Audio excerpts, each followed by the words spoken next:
Morgan Housel की the psychology of money एक ऐसी किताब है जो आपको सिखाती है कि पैसे के साथ कैसे काम किया जाए ताकि इसे आकर्षित करना आसान हो जाए।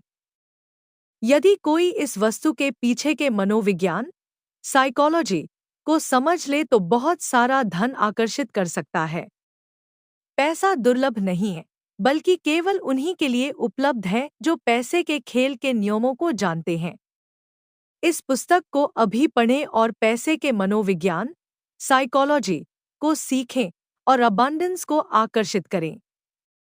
कई बार हम ये सोचते हैं कि कुछ लोग बहुत ज्यादा पैसा होने पर भी हमेशा एक मीडियोकर जीवन ही जीते रहते हैं, और कैसे कुछ लोग कम इनकम होते हुए भी लॉन्ग टर्म में करोड़पति बन जाते हैं। आप चाहे माने या न माने, इस समय पैसे को लेकर जो आप फैसला ले रहे होंगे वो आपके आने वाले कुछ सालों के फाइनेंशियल स्टेटस पर असर डालेगा। तो क्यों न अभी से पैसे के मनोविज्ञान साइकोलॉजी को समझा जाए और जल्दी से जल्दी फायदा लिया जाए। इसलिए आज हम बात करने वाले हैं एक ऐसी ही किताब के बारे में जिसका नाम है द साइकोलॉजी ऑफ मनी, जिसे मॉर्गन हाउसल ने लिखा है। ये किताब पर्सनल फाइनेंस को ह्यूमन बिहेवियर के लेंस से परखती है। ये कई विषय पर एक ताज़ा नजरिया देती है, जैसे कि बहुत सी पर्सनल फाइनेंस की किताब फोकस करती है ऐसी चीज पर जैसे स्टॉक मार्केट कैसे काम करता है, कैसे स्टॉक सिलेक्ट करे जाएं या एक पोर्टफोलियो बनाए जाए आदि। हाउसल लोगों और पैसा के बीच की रिलेशनशिप पर फोकस करते हैं, इस पर पकड़ बनाने के लिए कि क्यों लोग खुद को कर्ज के बोझ तले दबाते हैं। आपको ब्याज दर जानने की जरूरत नहीं है। आपको लालच को, सुरक्षा, असुरक्षा को और सकारात्मकता ऑप्टिमिज्म को पढ़ने की जरूरत है। यहाँ इस समरी को क्यों पढ़े, मुझे कहना होगा।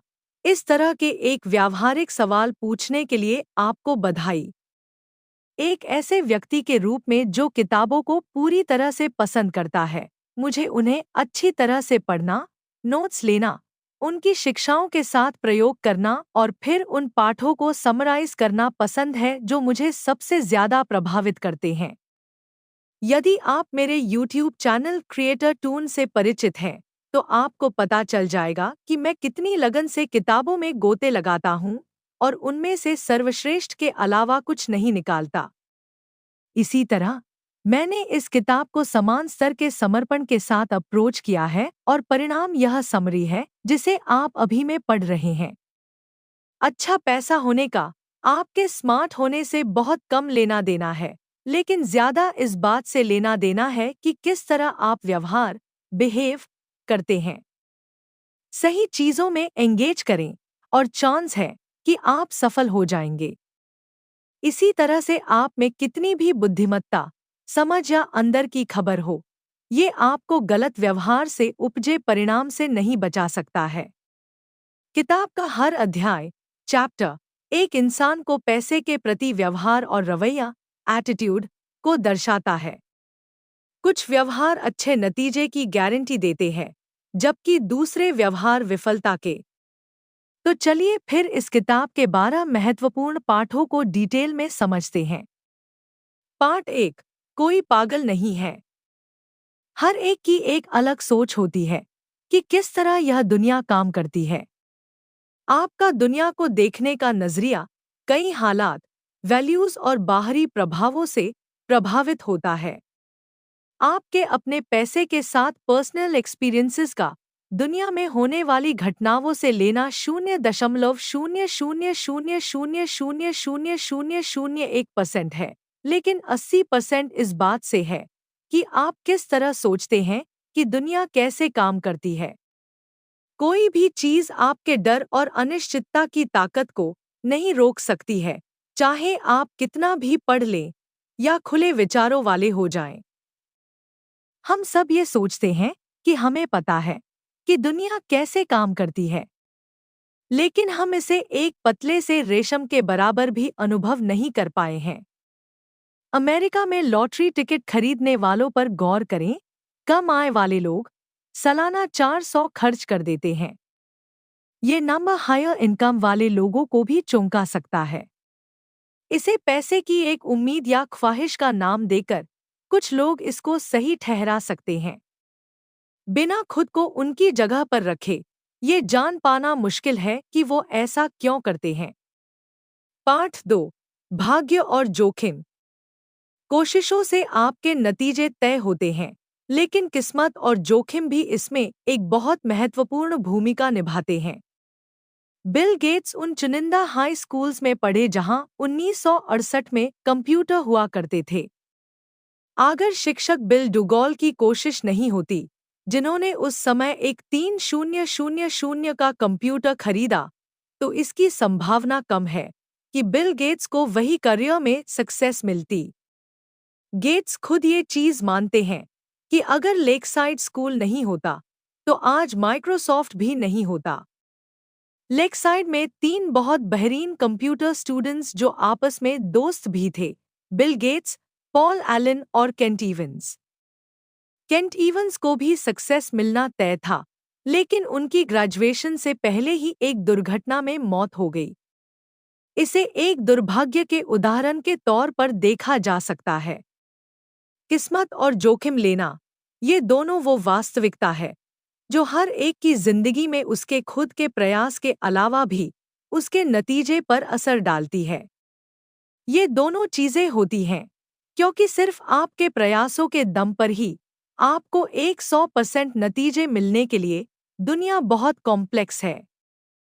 किसी ऐसी घटना का जो आपके कंट्रोल में नहीं है, उसका भी आपके ऊपर अच्छा खास प्रभाव पड़ सकता है। पाठ 3। कभी पर्याप्त नहीं। ये एक कहानी है लेखक कर्ट वॉनेगट और जोसेफ हेलियर की, जो एक अरबपति के पार्टी में शामिल होते हैं। कर्ट ने कहा कि ये अरबपति एक दिन में उतने पैसे कमा लेता है जितना हेलियर अपने लोकप्रिय उपन्यास नॉवेल से आज तक नहीं कमा पाया है। हेलियर ने कहा, हाँ, लेकिन मेरे पास कुछ ऐसा है जो उसके पास कभी नहीं होगा, वो है काफी, इनफ। जो आपके पास है उसे खतरों में डालने की कोई वजह नहीं बनती।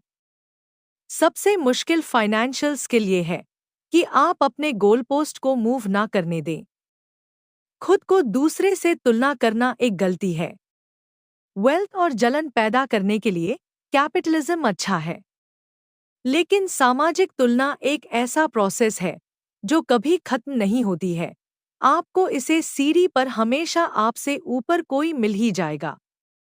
काफी होने का मतलब है आपको ये पता हो कि किस चीज को अवॉइड किया जाए, जिसके लिए आपको बाद में पछताना न पड़े। कई चीजें जोखिम लेने के लायक नहीं होती, चाहे उनसे कितना ही फायदा क्यों ना हो। एक छोटी सी लिस्ट जैसे प्रतिष्ठा, आजादी, दोस्त, परिवार, प्यार और खुशी। जीतने का सिर्फ एक ही रास्ता है कि आप उस खेल का हिस्सा ही नहीं बने। पाठ 4। उलझा कंपाउंडिंग। वॉरेन बफेट के पैसों के पीछे एक साधारण सा तथ्य है, वो सिर्फ एक अच्छे निवेशक नहीं है, वो लगातार 75 साल तक एक अच्छे निवेशक रहे हैं। इनकी फाइनेंशियल सक्सेस को एक फाइनेंशियल बेस में बांधा जा सकता है जो उन्होंने अपने शुरू के सालों में बनाया था और बाद में उसे लंबा समय तक बनाया रखा। इन्वेस्टिंग उनका स्किल है, लेकिन उनका सीक्रेट है समय। अच्छी इन्वेस्टमेंट हमेशा सबसे ज्यादा रिटर्न्स के बारे में नहीं होती, ये उन अच्छे रिटर्न्स के बारे में है जिनके साथ आप चिपक कर रहे हैं और लंबे समय तक में दोहरा सके। और यहाँ पर कंपाउंडिंग अपना जादू दिखाती है। पैसा प्राप्त करना और पैसा रखना पूरी तरह से अलग चीजें हैं और पूरी तरह से अलग मानसिकता और रणनीतियों की आवश्यकता होती है। धन प्राप्त करने के लिए जोखिम उठाने, आशावादी होने और अपने आप को वहां रखने की आवश्यकता होती है। पैसा रखने के लिए इसके विपरीत की आवश्यकता होती है। इसके लिए विनम्रता की आवश्यकता होती है और यह भय होता है कि आपने जो बनाया है वह आपसे उतनी ही तेजी से छीना जा सकता है। पाठ 5। अमीर बनना बनाम अमीर बने रहना। पैसा पाना और बनाए रखना बिल्कुल अलग चीजें हैं और इनके लिए बिल्कुल अलग मानसिकता और रणनीतियां, स्ट्रेटेजीज चाहिए। पैसा पाने के लिए जोखिम लेने की जरूरत होती है, पॉजिटिव बने रहने और खुद को इसमें झोंक देने की। पैसा बनाए रखने के लिए जरूरी होती है ठीक इसके उल्टे की। इसके लिए चाहिए विनम्रता और ये डर कि जो आपने कमाया है वो बहुत जल्दी आपके हाथ से निकल भी सकता है। माइकल मोरिट्ज, जो एक वेंचर कैपिटलिस्ट है, कहते हैं, हम ये समझते हैं कि आने वाला कल बीते हुए कल जैसा नहीं होगा। हम अभी तक के मिले इनाम पर आराम नहीं कर सकते। हम आत्मसंतुष्ट नहीं हो सकते। हम ये मानकर नहीं बैठ सकते कि बीते हुए कल की सफलता आने वाले कल की सफलता में तब्दील हो जाएगी। एक सर्वाइवल माइंड होने के लिए 3 चीजों की जरूरत होती है। फाइनेंशियल अनब्रेकेबल होने का लक्ष्य बनाएं, इतना सक्षम बने कि मार्केट के उतार चढ़ाव सहन कर सकें और गेम में लंबे समय तक बने रह सकें, ताकि कंपाउंडिंग अपना जादू दिखा सके। प्लान करने के लिए सबसे महत्वपूर्ण चीज है कि कोई भी प्लान आपके प्लान के अनुसार नहीं जाएगा। हर योजना में गलती के लिए जगह रहती है। जितना आपको अपने प्लान को सफल बनाने के लिए एक खास चीज की जरूरत होगी, उतना कमजोर आपका प्लान होगा। आने वाले कल को लेकर आशावादी, ऑप्टिमिस्टिक रहें, पर सफलता के रास्ते में आने वाली बाधाओं को लेकर भी सचेत रहें। पार्ट 6, टेल्स, आप जीत गए। ये एक आर्ट कलेक्टर हाइंज बर्गग्रुएन की कहानी है। उन्होंने पिकासोस, ब्राक्स, क्लीज और मैटिसेस की एक अद्भुत संग्रह इकट्ठा की। लोग उसके कला में निवेश करने की कला से भौचक्के रह जाते हैं। सच्चाई ये थी कि उन्होंने बहुत ज्यादा संख्या में कला खरीद लिए थे। उनके संग्रह का कुछ हिस्सा ही मूल्यवान था। बर्गग्रुएन कई बार गलत भी हो सकता था, फिर भी आखिरी में वो सही निकलता था। कोई भी चीज जो विशाल हो, लाभदायक हो, प्रसिद्ध हो या प्रभावशाली हो, वो एक टेल इवेंट का नतीजा होती है, हजारों या लाखों में एक इवेंट की तरह। अब हम एक वेंचर कैपिटल मॉडल के बारे में बात करेंगे। अगर एक फंड 100 इन्वेस्टमेंट्स करता है, तो वो 80% फेलियर का अंदाजा लगा रहे होते हैं, कुछ परसेंट अच्छा परफॉर्म करने का और 1 से 2% अच्छे रिटर्न्स का। अगर स्टॉक मार्केट में विनर्स और लूजर्स के डिस्ट्रीब्यूशन पर विचार करें, तो ज्यादातर पब्लिक कंपनीज फेल हो जाती हैं, कुछ ही ठीक ठाक कर पाती है और कुछ होती है जो बहुत अच्छे रिजल्ट्स दे जाती है। जब आप स्वीकार करते हैं कि टेल ही बिजनेस, इन्वेस्टमेंट और फाइनेंस में हर चीज को चलाती है, तो आप ये समझते हैं कि बहुत सारी चीजें गलत जाएंगी, टूटेगी, फेल भी होगी, लेकिन ये बिल्कुल नॉर्मल है। पार्ट 7, वेल्थ वह है जो आप नहीं देखते। वेल्थ वो फाइनेंशियल एसेट है जो अभी तक किसी ऑब्जेक्ट में कन्वर्ट नहीं की गई है। हाउसल बताते हैं कि जब लोग कहते हैं कि वो करोड़पति बनना चाहते हैं, इसका असल में मतलब ये है कि वो $1 मिलियन खर्च करना चाहते हैं। $1 मिलियन खर्च करना करोड़पति बनने से बिल्कुल उल्टा है। वेल्थ और रिच के बीच में अंतर ये है कि लोग जो बड़े घर में रहते हैं और फैंसी कार चलाते हैं, वो रिच है। बड़ी इनकम वाले लोग रिच हैं। वो इस चीज को दिखाते हैं कि वो रिच है। वेल्थ छुपी हुई होती है। वेल्थ वो इनकम है जिसे सेव किया जाता है, ना कि खर्च। वेल्थ का होना है ऑप्शन का होना, फ्लेक्सिबिलिटी का होना और ग्रोथ का होना। वेल्थ का मतलब है वो खरीदने में सक्षम होना जिसकी आपको जरूरत है। पार्ट 8, पैसे बचाएं। एक निश्चित इनकम लेवल के बाद 3 तरह के लोग होते हैं। एक जो बचाते हैं यानी कि सेव करते हैं। दूसरे जो सोचते ही नहीं हैं कि वो पैसा बचा सकते हैं। तीसरे वो जिनको नहीं लगता कि उनको पैसा बचाने की जरूरत है। आपकी सेविंग रेट आपकी आय या इन्वेस्टमेंट रिटर्न से भी ज्यादा महत्वपूर्ण है। लोग क्या सोचते और महसूस करते हैं, इसके बारे में चिंता न करें। अपने समय के ऊपर नियंत्रण, कंट्रोल होना और ऑप्शंस होना दुनिया की सबसे मूल्यवान मुद्रा, करेंसी है। पाठ 9।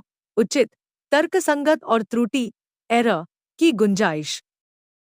फाइनेंशियल डिसीजंस लेते समय बिल्कुल ठंडा होकर न रहे। उचित रहने का लक्ष्य रखें।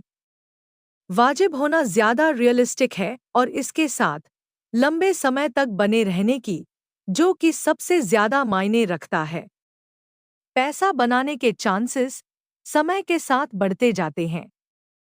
स्कॉट सगन, जो एक पॉलिटिकल साइंटिस्ट है, कहते हैं, चीजें जो पहले कभी नहीं हुई वो पूरे समय होती रहती है। याद रखें कि बीते कल की परफॉर्मेंस आने वाले कल की परफॉर्मेंस का संकेत नहीं होती है। ब्लैकजैक और पोकर के प्लेयर्स को पता होता है कि वो संभावनाओं के साथ खेल रहे हैं, निश्चितों के साथ नहीं। सबसे बेहतर प्लान ये है कि उन चीजों के लिए प्लान किया जाए जो आपके प्लान के हिसाब से नहीं जाती हो। आप इसको गलती के लिए जगह होना भी कह सकते हैं। ये इकलौता तरीका है सुरक्षित रूप से ऐसी दुनिया को दिशा देने का जो कि अनिश्चितताओं से चलती है, ना कि निश्चितताओं से। ऐसी चीज के लिए तैयार होना या उम्मीद करना बहुत मुश्किल है जिसे आप देख नहीं सकते। तो आप क्या कर सकते हैं? आप ये कर सकते हैं कि आप फेलियर के सिंगल पॉइंट को अवॉइड कर लें, फेलियर के इम्पैक्ट को मिनिमाइज कर सकते हैं। असफलता का सबसे बड़ा सिंगल पॉइंट ये होता है कि आप अपने खर्च और ज़रूरतों के लिए सिर्फ एक इनकम के सोर्स पर निर्भर रहते हैं, वो भी बिना किसी सेविंग्स के। बुरे दिनों का फंड एक अच्छा आइडिया है। उन चीज़ों के लिए पैसा बचाएं जिन्हें आप अनुमान या भविष्यवाणी नहीं कर सकते। पाठ 10। आप बदल जाएंगे। हम खुद के फ्यूचर सेल्फ के एक बहुत बुरे प्रेडिक्टर होते हैं। हमारी अभी की ज़रूरतें चाहते वो नहीं होती है जो हमारे फ्यूचर सेल्फ की ज़रूरतें और चाहते होंगी। लॉन्ग टर्म के लिए सोच पाना और इफ़ेक्टिवली डिसीजन ले पाना बहुत मुश्किल होता है। क्या सच्चाई को स्वीकार करें कि एक इंसान बदलाव होने के लिए ही बना है। आज जो आपके लिए मायने रखता है, हो सकता है आने वाले 10 साल में उसका कोई मतलब ही नहीं रहे। डूबा हुआ लागत, संक कॉस्ट, बीते हुए कल के बुरे फैसले को आगे बढ़ाते जाना जिसकी भरपाई होना अब संभव नहीं है। ऐसी दुनिया में जो लगातार बदल रही है, ये एक शैतान का काम करता है। ये हमारे भविष्य को हमारे अतीत का गुलाम बना देता है। ये उस अजनबी की तरह है जो आपकी जिंदगी के बड़े फैसले लेता है। जैसे कि आपने एक बिजनेस में इन्वेस्ट किया और बुरी तरह फेल हो गए, अब आप इसे जारी रखने का सोचते हैं क्योंकि आप बहुत पैसा लगा चुके हो, बिना ये सोचे कि आगे भी चलकर ये जरूरी नहीं है कि आप पैसा बना लेंगे। जो चला गया वो डूबा हुआ लागत, संक कॉस्ट है। जरूरी है कि हम होने वाले नुकसान से खुद को बचाएं। पैसों के साथ जुड़ी कई चीजों के लिए ये जानना है कि उसकी कीमत क्या है और उसे चुकाने के लिए तैयार रहना। सफल इन्वेस्टिंग एक कीमत मांगती है, लेकिन इसकी करेंसी डॉलर या सेंट नहीं होती। ये होती है अस्थिरता, डर, शंका, अनिश्चितता और पछतावा। ये सारी चीजों को अनदेखा करना आसान है जब तक कि हम असली में इन्हें फेस नहीं कर लेते। बहुत कम लोग में ये कहने का स्वभाव होता है कि ठीक है, अगर मैं अपना 20% पैसा गवा देता भी हूं तब भी मैं ठीक हूं। लेकिन अगर आप अस्थिरता को एक फीस की तरह देखने लगते हैं तो चीजें अलग दिखती है। जब आप लॉन्ग टर्म में इन्वेस्ट करते हैं तो आपको शॉर्ट टर्म में मार्केट के उतार चढ़ाव को स्वीकार करने के लिए भी तैयार रहना पड़ता है। पाठ 11। निराशावाद का प्रलोभन। नेगेटिव सोच सिर्फ सकारात्मक, पॉजिटिव सोच से ज्यादा आम नहीं है। ये उससे ज्यादा स्मार्ट भी लगती है। ये आपको बुद्धिमत्ता के तौर पे बंदी बना लेती है और हम इस पर सकारात्मकता से ज्यादा ध्यान देते हैं। अगर आप किसी को ये बताएंगे कि सब कुछ ठीक हो जाएगा, तो या तो आपसे वो दूर निकल लेंगे या आपको उलझन भरी निगाहों से देखेंगे। किसी को ये बताएं कि उन पर खतरा है और आपको उनकी पूरी अटेंशन मिलेगी। डैनियल कन्हेमान कहते हैं, ये पॉजिटिव और नेगेटिव एक्सपेक्टेशंस और एक्सपीरियंस के पावर के बीच की असमानता का एक एवोल्यूशनरी हिस्ट्री है। ऑर्गेनिजम्स खतरों को अवसरों से ज्यादा जरूरी मानकर काम करते हैं। उनके जीवित रहने और रिप्रोड्यूस करने के मौके ज्यादा बनते हैं। 2000 में जब तेल के मूल्य बढ़े, कुछ खास तरह से तेल निकालना इकोनॉमिकली संभव हो सका। आवश्यकता आविष्कार की जननी है और मानवता अनंत, इन्फिनिट रूप से इनोवेटिव है। लोग बाधाओं और समस्याओं को नए समाधान, सॉल्यूशन के साथ जवाब देते हैं। खतरों के साथ समान परिमाण के समाधान भी आते हैं। इकोनॉमिक हिस्ट्री का ये एक कॉमन प्लॉट है जिसे अक्सर नकारात्मक विचारक द्वारा भुला दिया जाता है। प्रोग्रेस धीमी होती है, लेकिन झटके और आपदा जल्दी और ज्यादा प्रभावशाली होते हैं। रातों-रात बहुत सारी संधियां, ट्रीटीज होती हैं, लेकिन शायद ही कभी रातों-रात चमत्कार होता है। ग्रोथ बनती है कंपाउंडिंग से, जो कि हमेशा समय लेती है। डिस्ट्रक्शन होते हैं फेलियर के सिंगल पॉइंट, जो कि कुछ सेकंड्स में हो जाते हैं, और कॉन्फिडेंस लूज होना, वो भी एक झटके में हो जाता है। पाठ 12, कबूलनामा, कन्फेशन। इस लेसन में लेखक कुछ अपने फाइनेंशियल बिहेवियर और विश्वास को हाईलाइट करते हैं। हाउसल के फाइनेंशियल डिसीजन की एक ही ड्राइव है, स्वतंत्रता।